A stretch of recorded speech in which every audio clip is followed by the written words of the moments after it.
maflaati eenyulaata kan akka keenyatti ofgate eenyulaata kan mirgasa maflaati.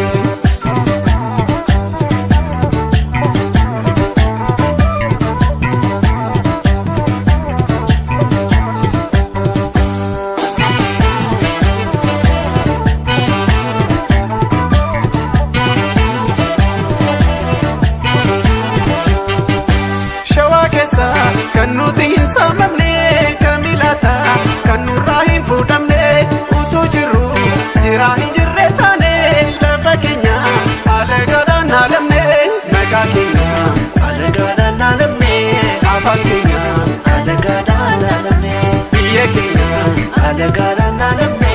mirga keenya haala gaadhaan haalamne haala gaadhaan haalamne haala gaadhaan haalamne.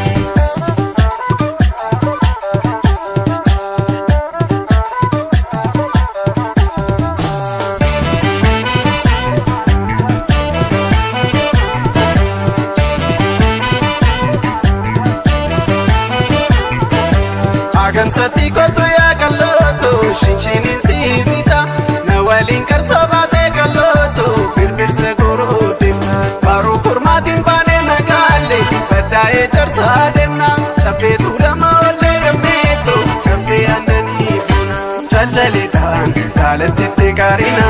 kabanadan kalatti karina chalchalitan kalatti karina kabanadan kalatti karina.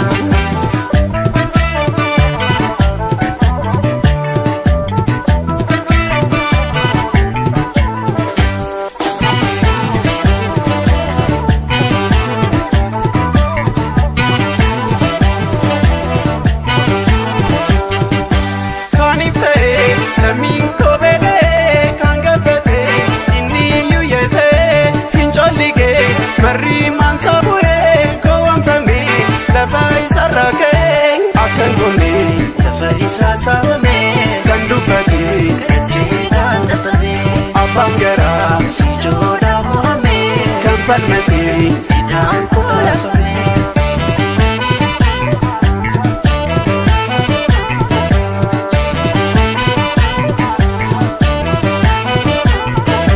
Tullu heetoo dimtuu yaa kallooko horaa finfinnee baane karaaraa darbine kallooko kulluko kurmaa tirreeffanne urufa dubbiin baane magaale chafee araaraa dhaqna ilila dureen baane dammeetu finfinnee gaddaawwanna seenaa keenya dhalootatti labsina shoora diinaa hundeessaa ittiin buqqifna seenaa keenya dhalootatti labsina shoora diinaa hundeessaa ittiin buqqifna.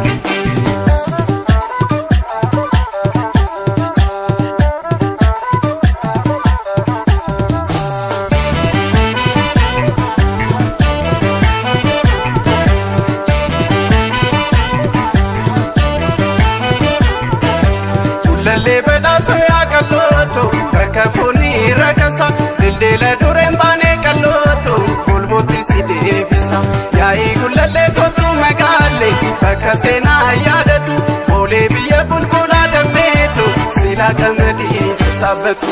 hanga biraa maqaan keenya baduusaa otuun durii lammiin biyyaa saaxiluusa hanga biraa maqaan keenya baduusaa.